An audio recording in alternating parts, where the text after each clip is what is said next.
Watch PunkTV.ca for all the best modern rock videos and interviews. Hi there, this is Jared Weiss supporting Amoral. This is our feature on PunkTV.ca.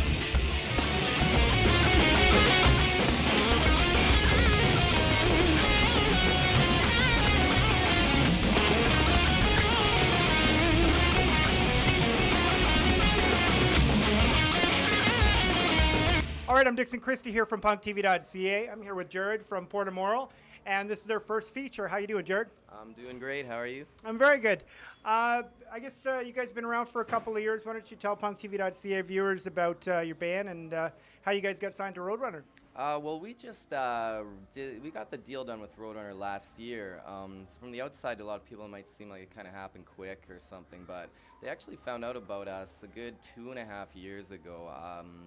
We basically got an email from a guy from New York who was saying a lot at the time about liking our music and saying he could do things for us, and he was dropping a lot of names, and it seemed pretty long-winded. And, you know, these days in the internet world, you got your guard up. So I actually sent him back a little bit of a skeptical email, but through that we started talking, and he was actually a guy who interned at Roadrunner a good 10 years ago now or so, and he kept in touch with them, and he's always been interested in getting in the business of managing bands, shopping them to labels.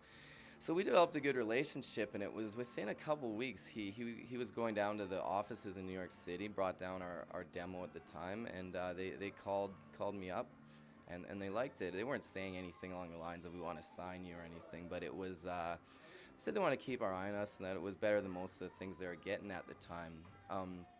So in the next couple of years, they helped us. They funded a couple demos. We did a video.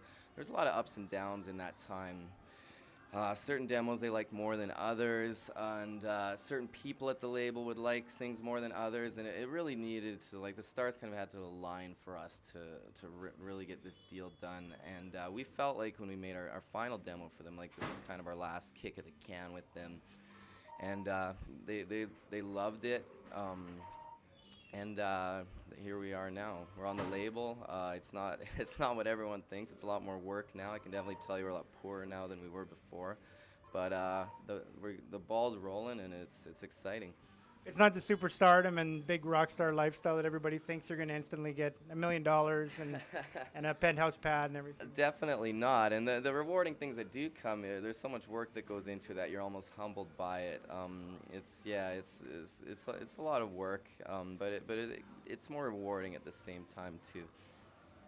And you got lucky, fortunate to get on this tour with Census Fail. How's that been going? It's been going great. The story with that is actually we did our record that's going to be out in June on Roadrunner in December. We went to Baltimore, Maryland to do it with this producer Brian McTurnan. He's done a bunch of great brands like Thrice, Strike Anywhere, Census Fail.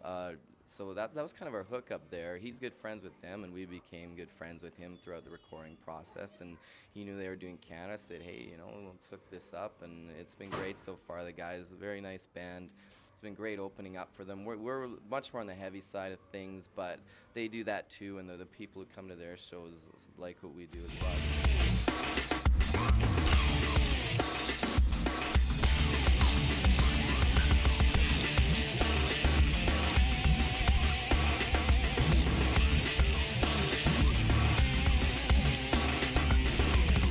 Let's talk about, let's go back to the Roadrunner stuff.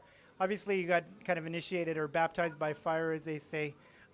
Do you think that in the end, the best product, that the band was best served and the very best product came out? Were you ready to respect these guys and say, okay, well, they really do know what they're doing, and they've had so many successes and sold millions and millions of records? Definitely. There's definitely an element of trust you have to place in these people who have been there and done that before.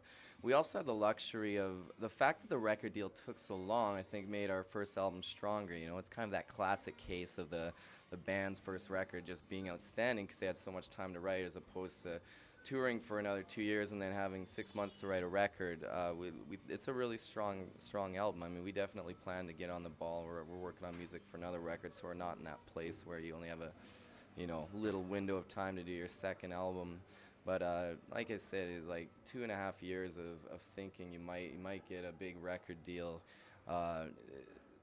were able to collect some pretty good songs in that time. So we think it's a really strong record. We can't wait for it to come out. Favorite Roadrunner band?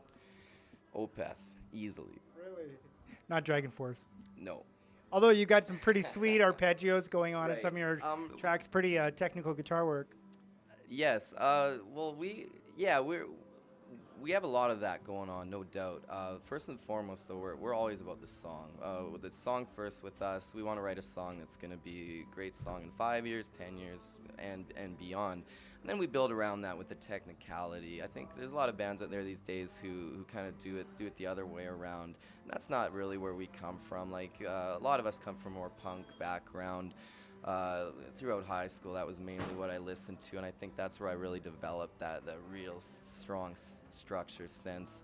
And like I said, that's always first and foremost the priority with us, and then we build around it technically, which we think we're pretty good at too. But the idea of pouring Amoral is song first. Rock! Watch PunkTV.ca for all the best modern rock videos and interviews.